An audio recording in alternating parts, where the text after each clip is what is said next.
How you going, random stranger? I'm glad you're here with me because we've arrived at episode 11 of Houseki no Kuni, or Land of the Lustrous. What's the word?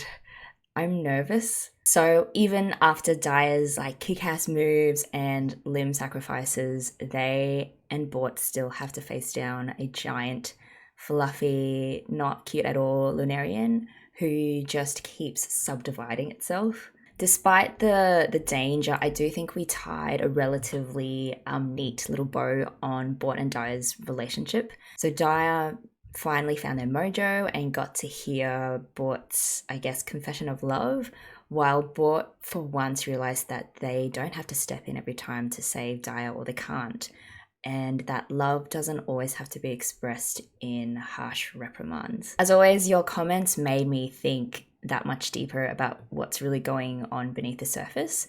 And actually, let me just pull them up. So from Bulldog or Bulldog, Dog. I'm just gonna blame my accent. I can't say that properly. I'm so sorry. They write, Bort declares that recklessness is for the inept. And it is, of course, a dejected, borderline suicidal Daya who slices the Lunarian with her own sharpened arm, fighting it with the definition of recklessness, losing limb after limb. And yeah, that's a great point. The fact that Daya went all out like that, I think you can read it in a couple of different ways. So on the one hand, you can see it as a good thing that Daya was spurred on to fight with such ferociousness, because knowing that Bort wasn't around to protect them made them realize that it was their time to shine, and that to defeat this new kind of Lunarian, something more was required than the usual combat approach, which in a sense is quite heroic. On the other hand, it was an unhinged, self-destructive attack, almost as if the very thought of losing Bort had pushed Daya over the edge and they just recklessly wanted to throw away their life, which isn't a real great headspace to be in, because you never want to value your own life, and you shouldn't value your own life in relation to someone else's approval or lack of it. So is Bort right in saying that recklessness is for the inept? Maybe not completely, because at least in my opinion, I think certain extreme situations might call for, maybe let's not call it recklessness, but innovation, let's say. However, Bort also has a point in that you also need to be wise about what you realistically can or can't do. Super Quack Duck also mentioned that there's a line in there with a different translation than what was written in the subtitles that I was watching. So instead of, I'm glad we split up from afar, I see how much you mean to me, a different translation says, I'm glad we split up. At this distance, I can look at you fondly, which is like a small but not insignificant difference. I took it to mean that breaking up with Bort relieves Daya of that constant pressure of failing to live up to their expectations, and so they don't have to struggle so much with hating them anymore. But as Super Quack Duck mentioned, it might also show that Daya just recognizes how incompatible they are as partners, no matter how much they love each other, which is such an honest reflection of what happens in real life relationships. So yeah, that was a cool insight. Thanks for that. Another translation thing that was pointed out by She Shaw, which I found very cool as well, is that Bort, when looking on in horror at Daya, yells out Ni-chan, which means older brother, and is a version of that word that signals closeness and family. So yeah, just something nice to warm the heart there, which I very much enjoyed. Okay, now on to Phos. Phos, okay. So we see Phos continuing to be influenced, or I would say haunted, by the ghost of Antark.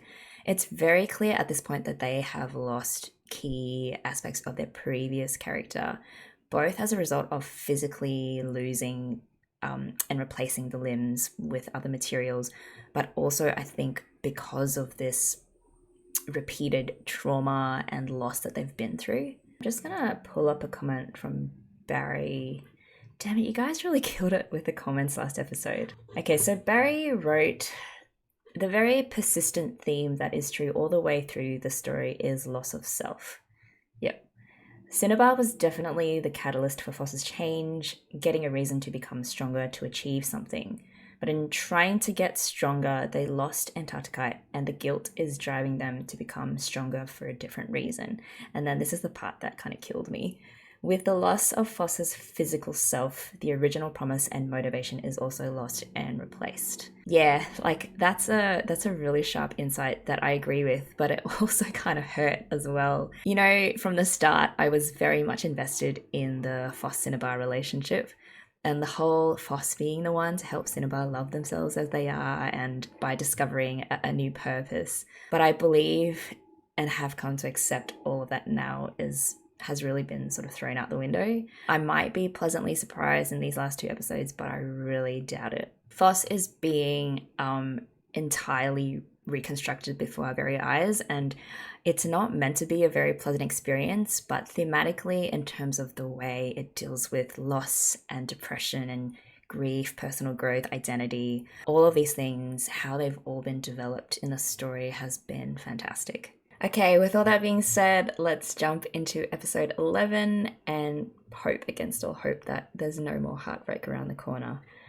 All right, if you guys are good, let's do it in 3, 2, 1, go. Yeah, there's Zanichan. I loved seeing how concerned Bort was, but this was heartbreaking. That touch, though, I'm so glad that happened.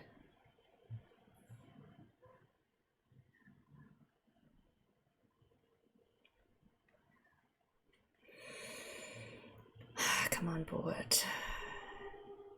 Yeah, so this mitosis thing, that is concerning. Because I don't know, what else can they do? Vaporize it?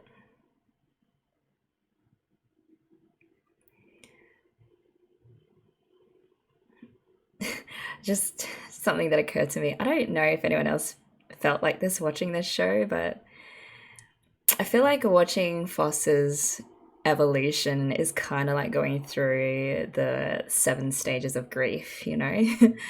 Like there's denial at first, like, which is definitely me when, you know, Phos first lost a bit of their eye. I was like, oh, it's going to be fine. It's just a little hiccup.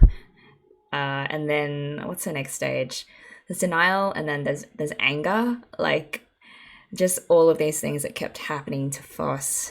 A whole deal with Amethyst, and then losing Antark.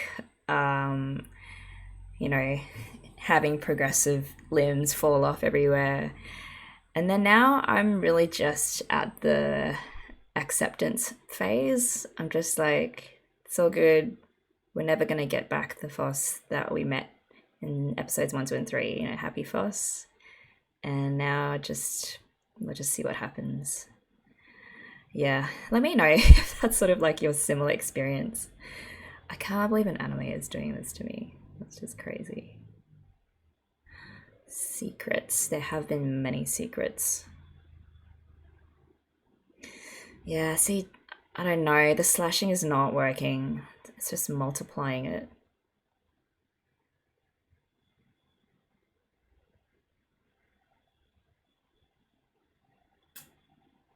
Yeah. It is getting smaller though.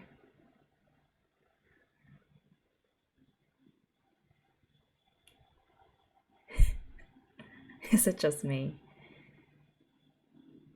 Oh, Phos.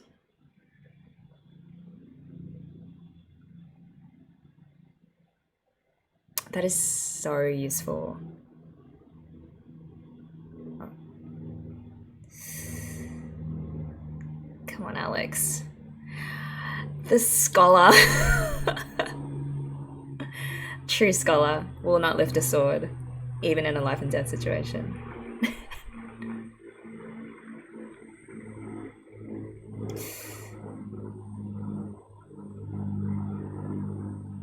Oh, Sensei. Sensei's gonna. Come on. At least they can.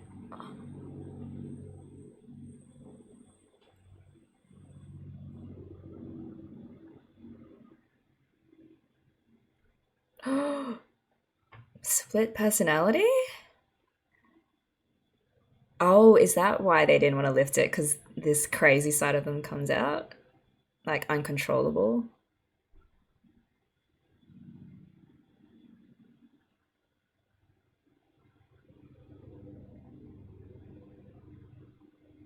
Oh, I don't have a good feeling about this. Yeah, they've gone Red Alex. So basically, they hulked out. That's amazing.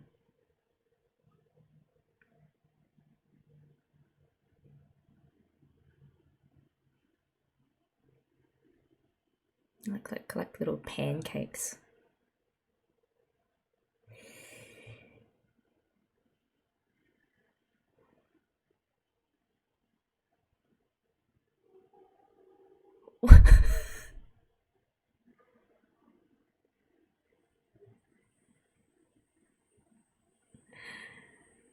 Oh, I said it was a dog last episode. Oh my god. They're like little fluffy cloud dogs. No, I wouldn't be able to either. Oh boy. They do.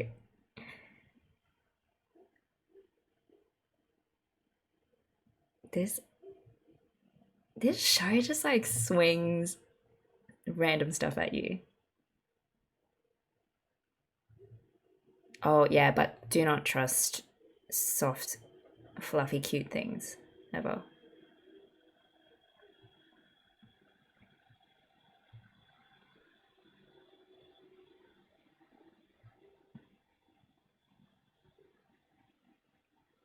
This reminds me of when they dropped King off and it's this big scary thing and then turned into this tiny, cute little slug. Bullet.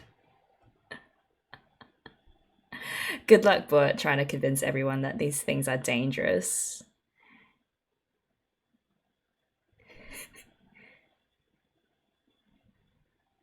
Yep.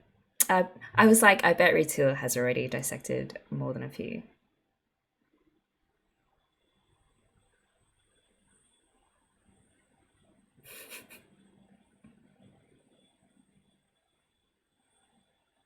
Like little, that sound is like throwing a soft toy at someone.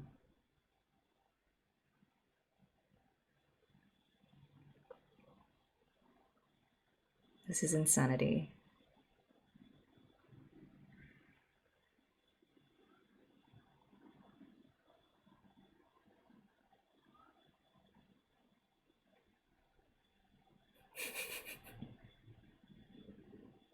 What a day. Just spent chasing fluffy cloud dogs.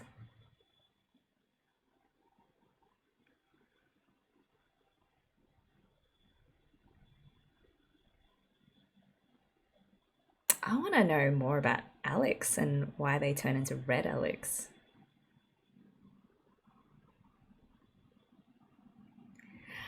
They put them all together. Oh, God. Yeah. It's like a Trojan horse, eh? Like a cute Trojan horse.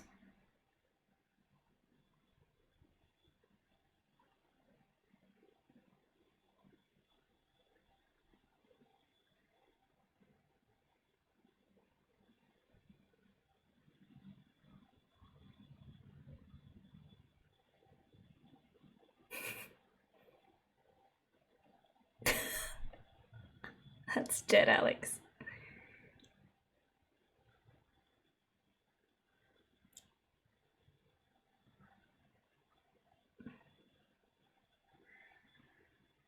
Who?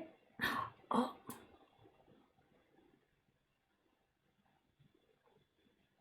wait, is that Zircon? No.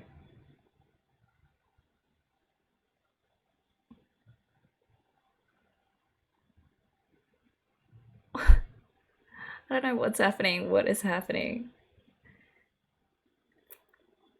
Wait, is that Cinnabon? No.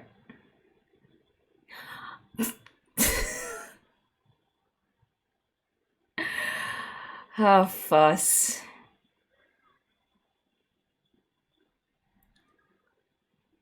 Oh, I still love Phos, even this new Phos.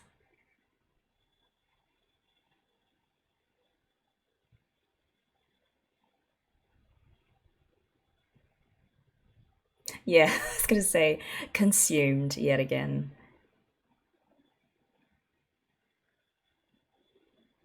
It is definitely a weird, ugly dog.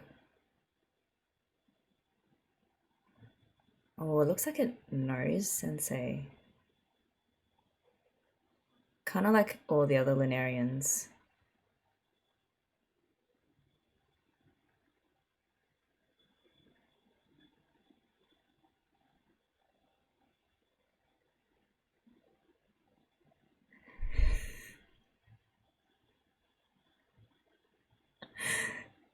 This episode is breaking my brain. This is wild. Oh, Shiro.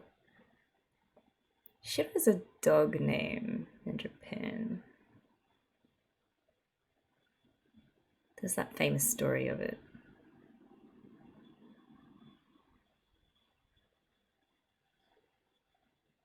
Sensei, what is your story? So it really just did want to play.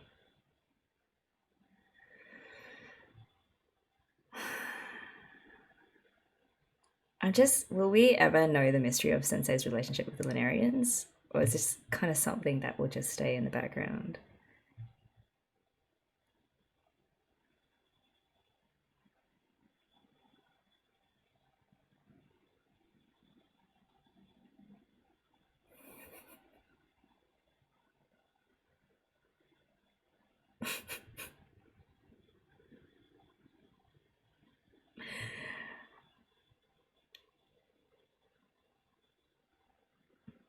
It's the fact that they have a name and Sensei knew it.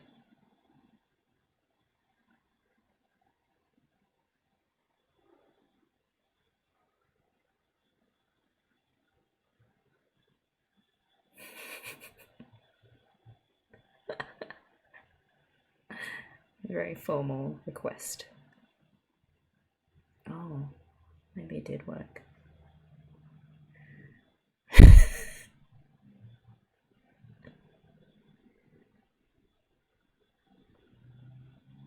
I mean, I wouldn't mind a giant dog to sleep on.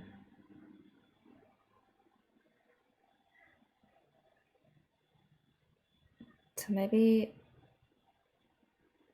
Okay, so something twisted happened to Shiro, but it still recognizes Sensei. Yeah.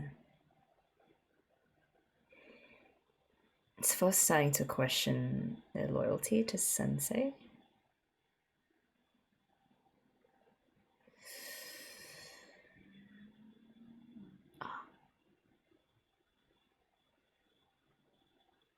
Talk to Cinnabar about it. Just have a conversation. I wonder what the mercury does to the cloud. Just melt it?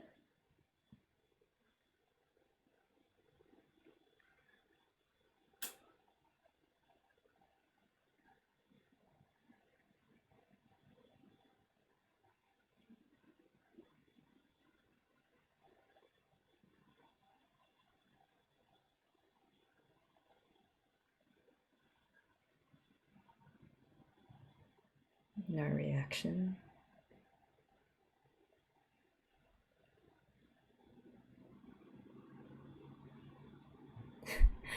Now, just starting to feel it now. Oh.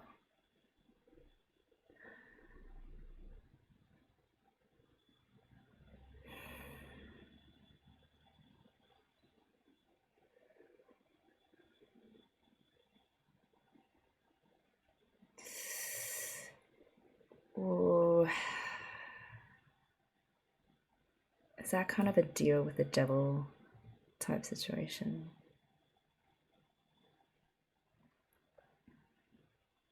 Yeah, trust Cinnabar to sort of have that final, like keep that final piece of suspicion to themselves. That questioning nature. I think that's why I like Cinnabar so much.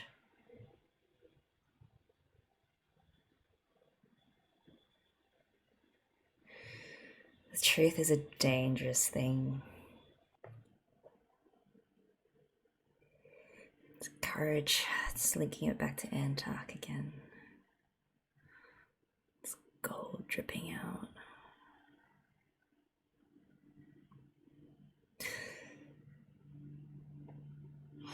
I feel like this is questioning how much of themselves are they going to have to give up to know the truth.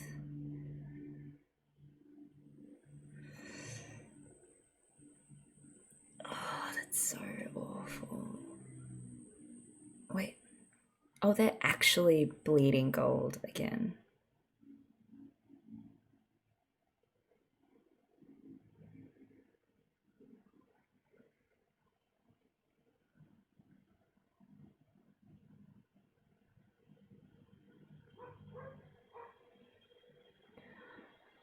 What? Did they just all change into their hibernation clothes again?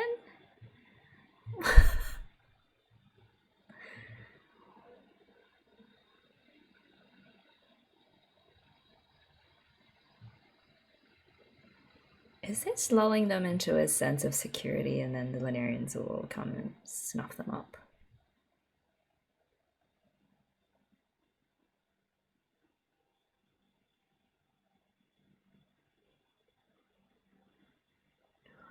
Again.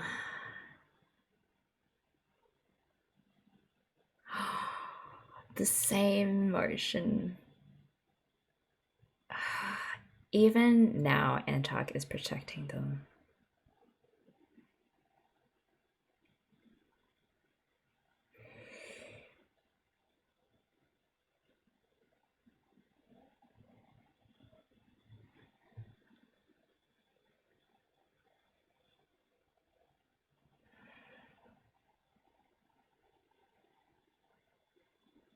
Okay, they're using Cinnabar's theme for an Antark moment.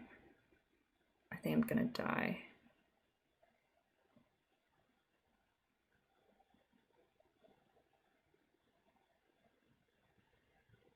I don't know, guys. So Antark obviously knew as well, but they still cared so much for Sensei that that was their last dying wish.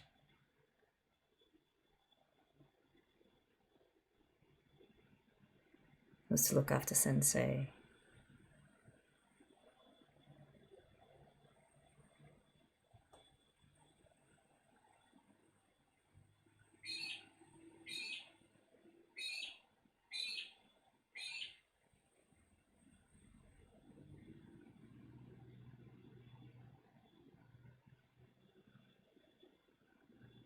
Okay, so spirit's gone to rest.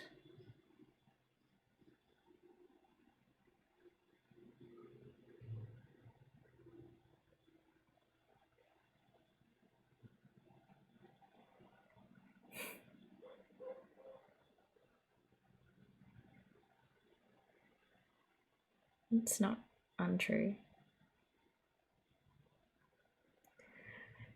Dyer's gonna be like, excuse me?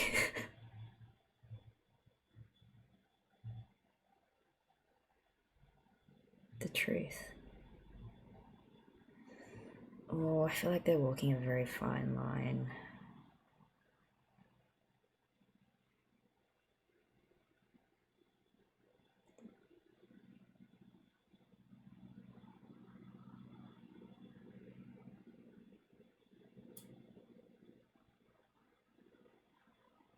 Are they going back into the sea again?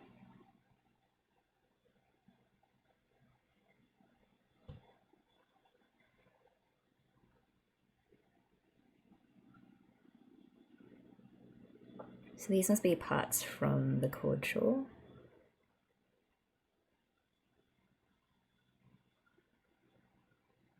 Back to the sea. where it all began.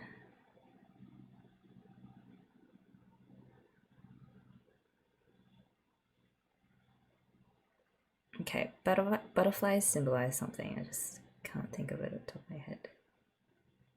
And they're all attracted to Phos.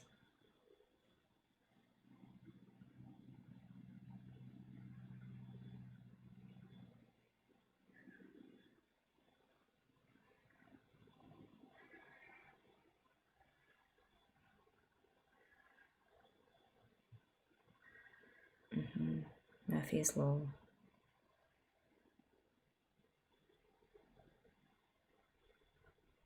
Planning something. Oh.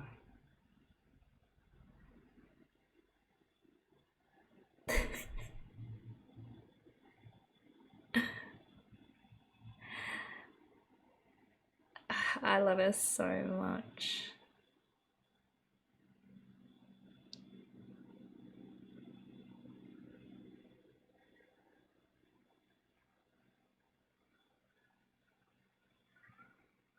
Paradasha.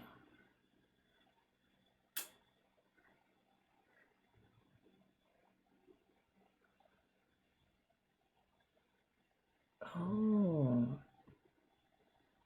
Is this Rutil's partner?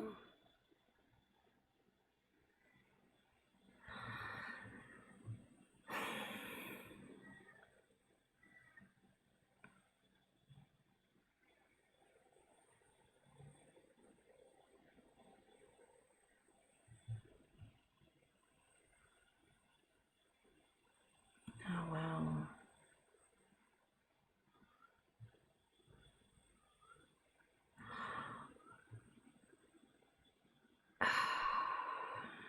Rutil. This must be Rutil's, like, the love of their life. I've never seen Rutil look so sad.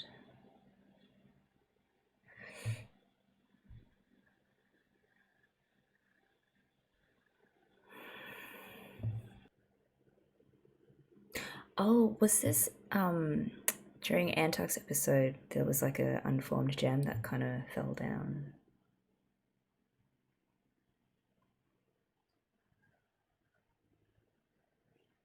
I also wonder, maybe this is why Rutil is so interested in Phos in terms of replacing limbs and bits with different materials. That's why they wanted to research Phos, because it would help with this.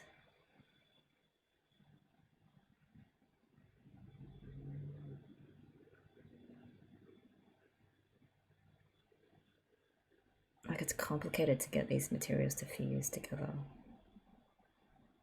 Oh, look at all that hair. So much hair. Oh, I'm so curious to know this gem.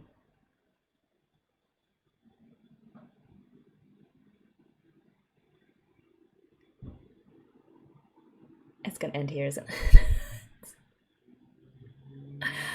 Whoa, I can't believe they're introducing a new gem at this stage, but I think it's gonna be really interesting.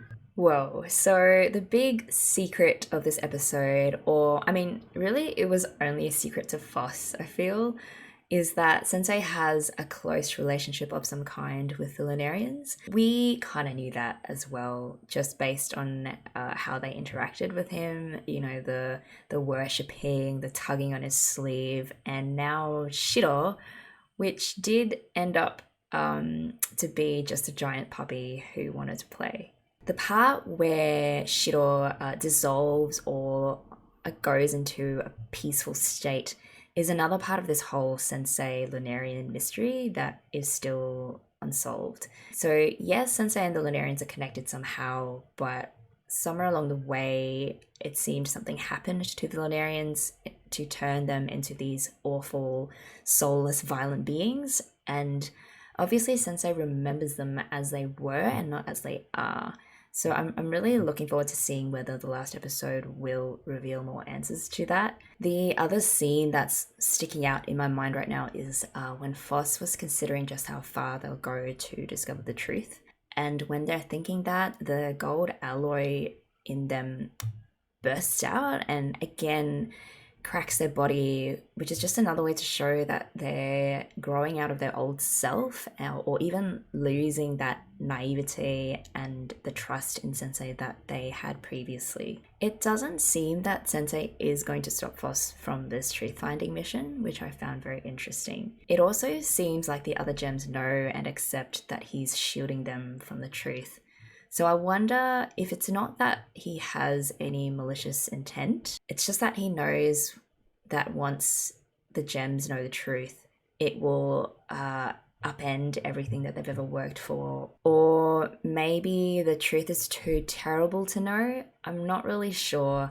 I still have to analyze it in my head, and yeah, I would love to know what you guys think. And finally, we meet, in a sense, Padparadsha, Rutiel's former partner, and we also get to see Rutiel's soft side in this episode, which explains so much of their drive for research and their drive to cut things up and experiment. I thought that was such an emotional reveal, and I can't wait to find out more about what happened there. All right, so we just have one more episode to go. I hope you guys are doing okay wherever you are, and I'm super looking forward to seeing where this last episode will take us. So until then, be good, and I will see you guys all very, very soon.